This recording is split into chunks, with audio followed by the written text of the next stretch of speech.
ریاست کارهای داخلی شهر دوشنبه روز 15 فوریه سال 2024 از بازداشت راننده تویوتا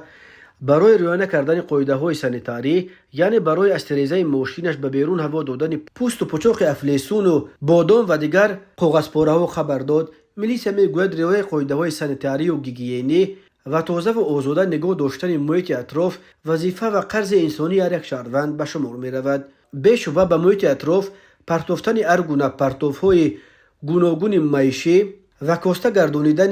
حسن و زیبایی خیابان و گلگشت و راه‌های ماشینگرد، این نشان دهنده کاستگی آداب و اخلاق و مدنیت چنین افراد می باشد. متاسفانه هستند برخی افرادی که نسبت همه آبادی و زیبایی ها خنک نظرانه رفتار نموده با عمل و کردارهای خود باعث کاسته گشتن زیبایی اطراف می گردند. افزوده است میلیسیا دوشنبه از جمله در اساس مراجعات الکترونی و مطلب در شبکه اجتماعی فیسبوک نشر گردیده از جانب کارمندان میلیسیا پایتخت راننده افت طبقه تویوتا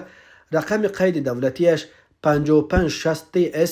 01 سید مهراج‌الدین حاتم‌شاه بازداشت کرده شد. او به آن متهم می شود که در جریان اداره واسطه نقلیات باقی مانده های افلیسون و کاغذپاره و پچاق و پسته و بادام را در راه ماشینگرد پرتافته است. خود سید مهراج حاتم‌شاه برای شرح قضیه دسترس نیست، ولی میلیسیا دوشنبه گفت ضمن پرسش نام برده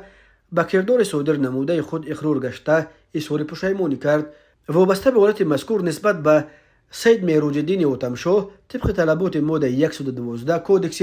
حقوق ویرانکنی ماموری برای رعایت نکردن قاعده‌های معیارهای سانیتاری و گیگینی پروتکل ماموری ترتیب داده شد. بر اساس این بند قانون برای رعایت نکردن قاعده‌های معیارهای سانیتاری و گیگینی و سانیتاری و اپیدمیولوژی، این چنین اجرا نکردن چاره‌بینی‌های سانیتاری و گیگینی به شخصان واقعی به اندازه تا 5 نشان دهنده به صاحبکاران انفرادی که در اساس پتنت فعالیت می‌نمایند از 5 تا 10، به شخصان منصبدار از 15 تا 20، به صاحبکاران انفرادی از 20 تا 25 و به شخصان حقوقی از 50 تا 100 نشان دهنده برای حساب‌ها جریمه تعیین کرده می شود. یک نشان دهنده حالا برابر 70 سامانی است.